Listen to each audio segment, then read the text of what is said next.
On this episode of the DOT POD, we are celebrating our 50th episode, and what better way to mark the occasion but to give you 50 on 50. So buckle up, we're taking you on a special ride down State Route 50.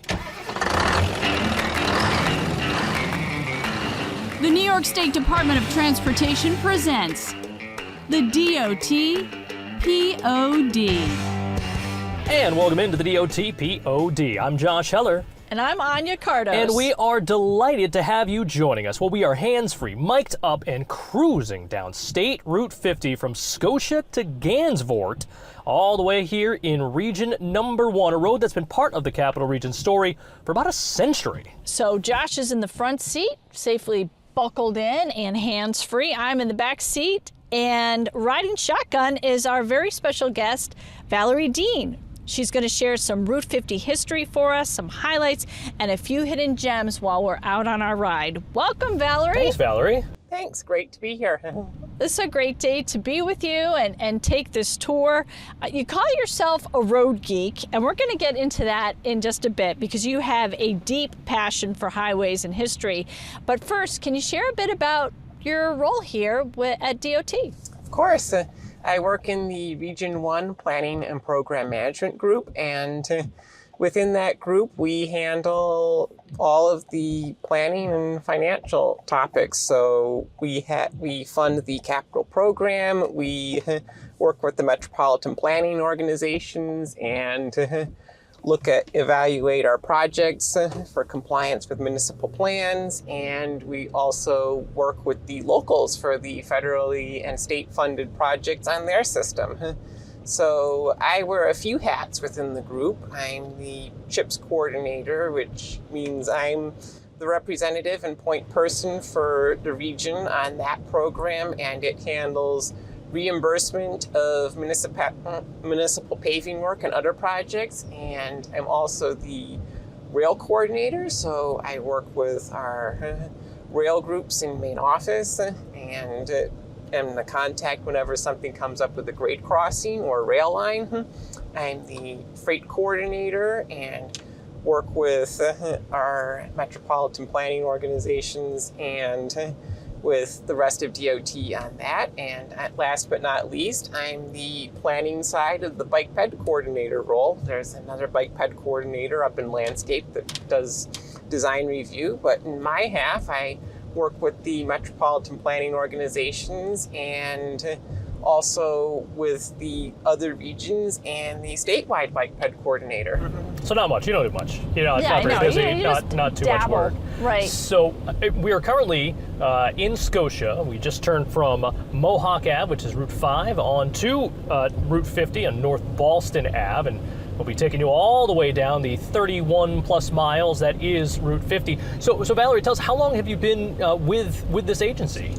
I have been with DOT for 11 years now. That's great, Valerie. And your job really has you touching upon so many different aspects of DOT, and your background as someone who really loves to study roadways. That makes you the perfect person for us to talk with today about Route 50. Let's get to the history of this roadway. Route 50 wasn't always 50, correct? Correct. Back when New York State was first designating numbered highways, back in 1924, this road was designated as part of what was then Route 10, running from the New Jersey border all the way to Saranac Lake. Wow, that's a vast difference there from one part of the state to the other. Yes, and very different from the modern Route 10, which is a little further west. And then around 1926, when the U.S. routes were first being designated, for instance, part of what was then Route 10 became U.S. Route 9W. The state renumbered a few highways, and then in 1930, they did a mass renumbering and expansion of the numbered highway system, creating what is more or less the numbered highway system that we know today, including modern Route 50 from Scotia all the way up through Saratoga into Gansevoort. Valerie, let's get into you and your hobby, which is roadways. some people collect stamps or coins, but you actually collect roads, so to speak. You've driven every single mile of DOT's centerline system. That's incredible, first of all. How many miles is that, and what does centerline mean, and why did you even want to do that? It's approximately 16,000 miles for all of the interstate U.S. and New York state routes signed with the shields, plus the parkway system. And so it took a long time, about 15 years roughly, chipping away at it over time, over many, many trips. It helps that in addition to living in the Albany area, I grew up in the Rochester area and still travel there frequently for family. And I also went to college in the North Country. So I've basically had home base in multiple locations throughout the state, which cuts down on the amount of round trip driving time for some of the frontiers. So Valerie, when did you decide this is something that you wanted to do? Because as you said, you've been with DOT for 11 years, but this took 15 years to do. When was this something that you decided that you wanted to undertake?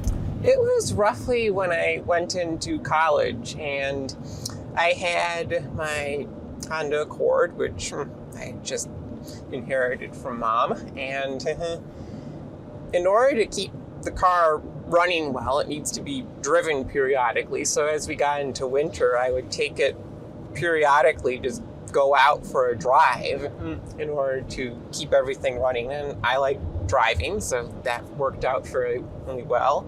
And over time, I was starting to chip away at the different roads in the area. And one of my fellow road geeks, who I had met her by that point, I had already clinched, which is the term we use, the entire signed state highway system. So I was thinking that could be an interesting thing to do one day. So I started chipping away with it from college. I would chip away at home when I was home for breaks, and then I started chipping away at it when I was here in Albany, and eventually, over many years of mostly day trips on holidays like Martin Luther King Day or President's Day, I finally managed to get the entire highway system in 2021, I believe. That's amazing. Yeah, and you say road geek, and I feel like that's for sure a term of endearment and not a derogatory notion for what you guys do. Talk about the get-togethers you have and kind of how that came about. Yeah, you even created a website for this. I did. So the Road Geek community has existed for a long time now. It coalesced together on the internet on a Usenet group called misc.transport.road. And at some point, Road Geeks started getting together to meet each other in person. And it started out with lunches, and then it branched out to grouping together and carpooling on tours through the local area of where they would meet. And over time, the community has evolved. It's now on an internet forum called the AA Roads Forum, and there is a wiki on AA Roads as well that includes many, many details about the history of the highways in New York, the rest of the country, Canada, even the rest of the world. They imported all of the highway articles from Wikipedia and started their own wiki. So the community there's a wide community of people from across the country, and internationally there are some other sites as well. I don't know them off the top of my head, but it's a great repository where you're able to see what's going on around the country and learn all about it. And my major in college was computer science, so at one point I took a couple classes on web development and server administration, and that inspired me to create my own website. So and a lot of my inspiration came from a now defunct website called Upstate New York Roads, and that was the website that got me into the road geek hobby in the first place and how I discovered it. So I wound up creating my own site, which has their exit lists of the interstates and other freeways in the state. There's articles with some general overview of DOT and the regions and the metropolitan planning organizations, and I also have some history articles on there from, I would take satellite imagery from Google Earth and the United States Geological Survey Arrows Archive and look at how the highway system across the state has evolved. And I also have a gallery of various photos that I've taken over the years as well.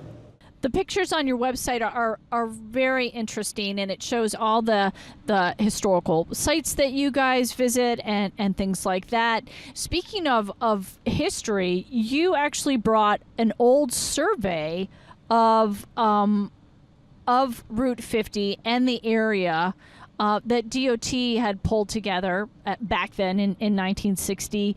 Talk about when you're looking at these old documents and how you can see how Route 50 really laid the groundwork for growth and other arterials that impacted, this what became a suburban area.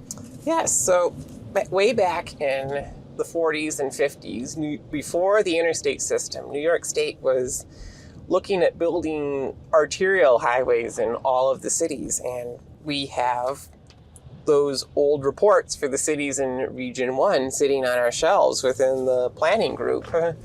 So I pulled out the one for the 1952 report for Saratoga Springs along with the 1960 arterial study and was looking over the history of the area. And in Saratoga, there was a system of planned arterials where Route 50 originally went to Ballston Ave Broadway, and then it took Excelsior Avenue out of the history towards Wilton.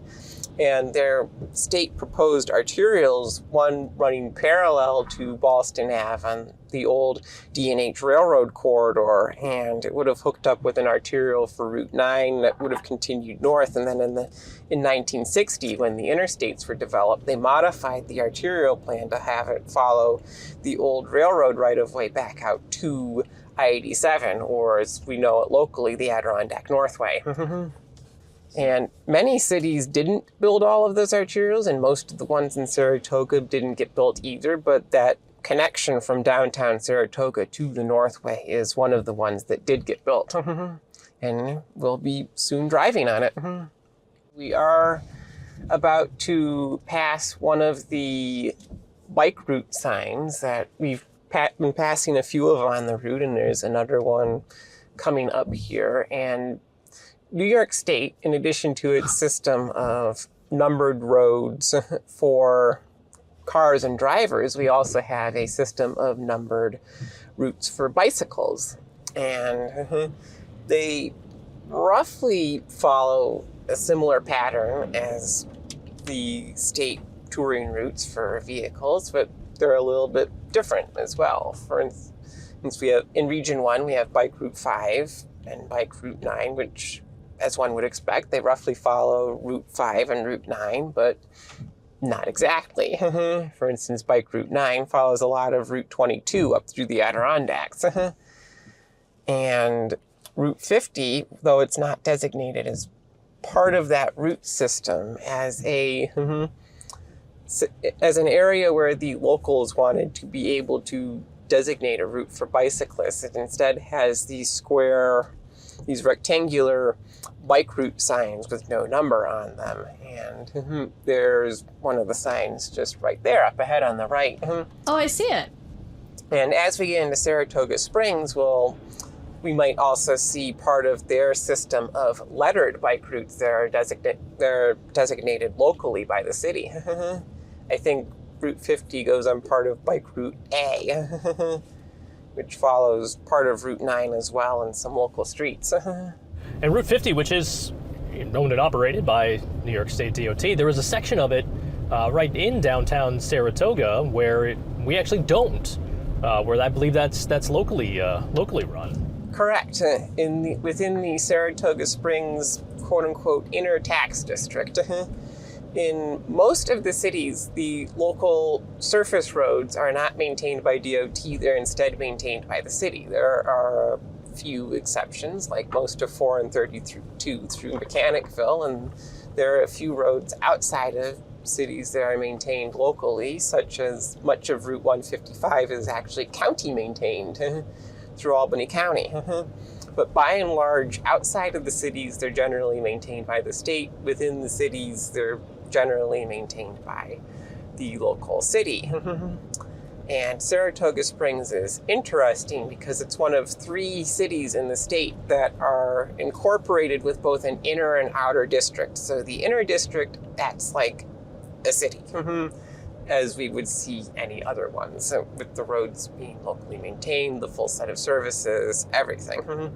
And then the outer district, it works more like a town. So we maintain the roads in the outer district of Saratoga Springs. Speaking of some of those sites, we have just passed Saratoga State Park, and we are just a stone's throw away from SPAC, from the Saratoga Performing Arts Center here in Saratoga Springs, all on State Route 50.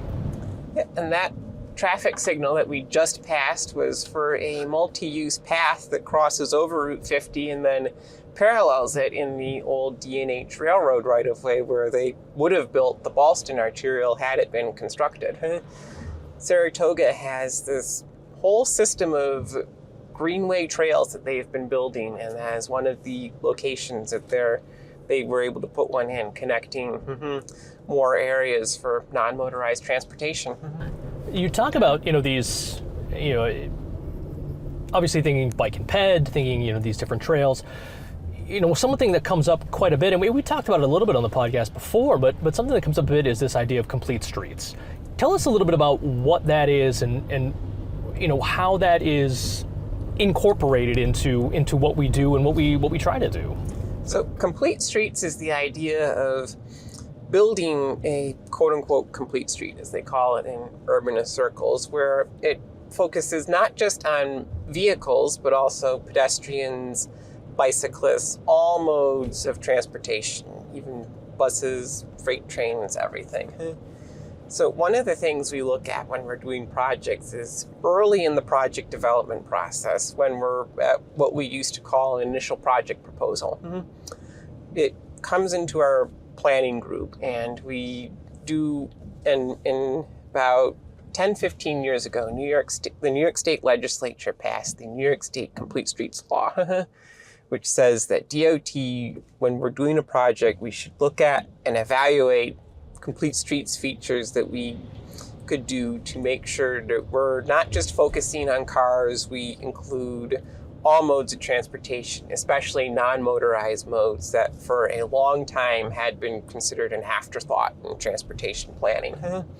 And then similar to that, there was also the New York State Smart Growth Law, where complete streets focused on the road itself and different modes of transportation. Smart growth looks more at how the transportation affects land use in the area, because transportation and land use, although they're often looked at separately, are linked together very intimately. So the transportation system of an area can affect what land uses are possible, and likewise the land use affects what transportation system you need. So for smart growth, we're looking at, is this road in a developed area? Is this road in a municipal center? Is the municipality looking at to increase the density of the development? Does our project facilitate mixed land uses, for instance, by improving bicycle and pedestrian features that enables mixed land uses where people are able to live, where you have residential and commercial development together, and could also say foster integration of multiple income groups or age groups if you have available features, so that if someone who can't afford to have a car or doesn't want to have a car is able to get around just as well as someone who does. So that is what we look at in planning when we're evaluating roads for complete streets and smart growth. We'll let everyone know we are currently in downtown Saratoga Springs on Broadway, just past Congress Park. We just turned on to the arterial connection from downtown to I-87, built in the former D&H Railroad right-of-way. This was an old right-of-way for the railroad? It was.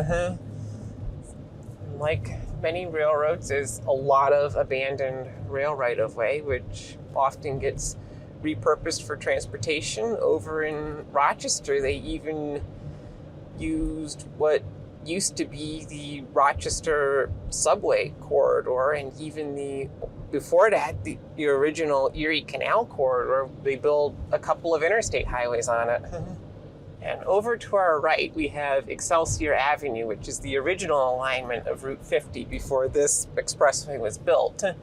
And it's also part of the Saratoga Greenbelt Trail System, where recently the city undertook a project to improve bicycle and pedestrian accessibility on Excelsior and High Rock and connect downtown to this overpass that we built. So up ahead, there'll be a short connecting path going from Excelsior over to the bridge, where in a major rehabilitation project about 10 years ago, we constructed a multi-use path.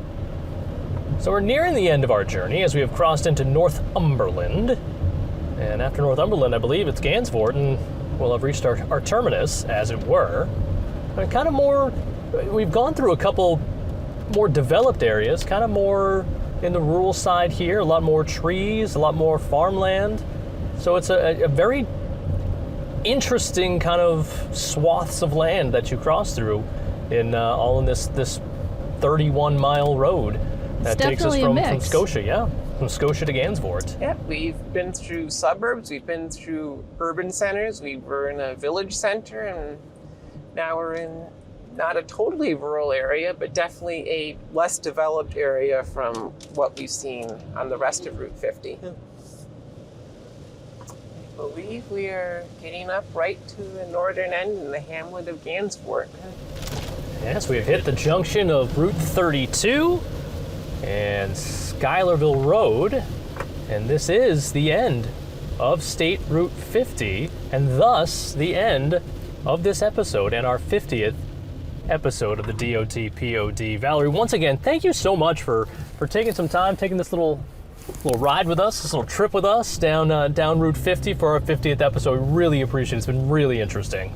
Thanks, Valerie. It was really cool, and you helped to kind of put the growth of the areas and towns and communities along Route 50 into historical perspective for us as well. So this was a really great ride. Thanks for joining us. Yep, you're welcome. It was great to be here. And thanks to each and every one of you for tuning in and supporting the DOT POD, allowing us to get to our 50th episode. It has been a pleasure from episode number 1, Anya. So thank you for hanging out with me for 50 episodes, and thank you to everyone else for tuning in. It's been an absolute blast and an absolute pleasure. No, it's really been a lot of fun, Josh, and thanks for doing the driving. And I didn't even kick the back of your seat once. I appreciate that. Or ask you when we were going to get there. I do appreciate that. We still have to get home. So again, thanks to each and everyone for tuning in and supporting the show wherever and however you may be doing so. So for Anya, I'm Josh. We'll be right here next time on the DOT POD.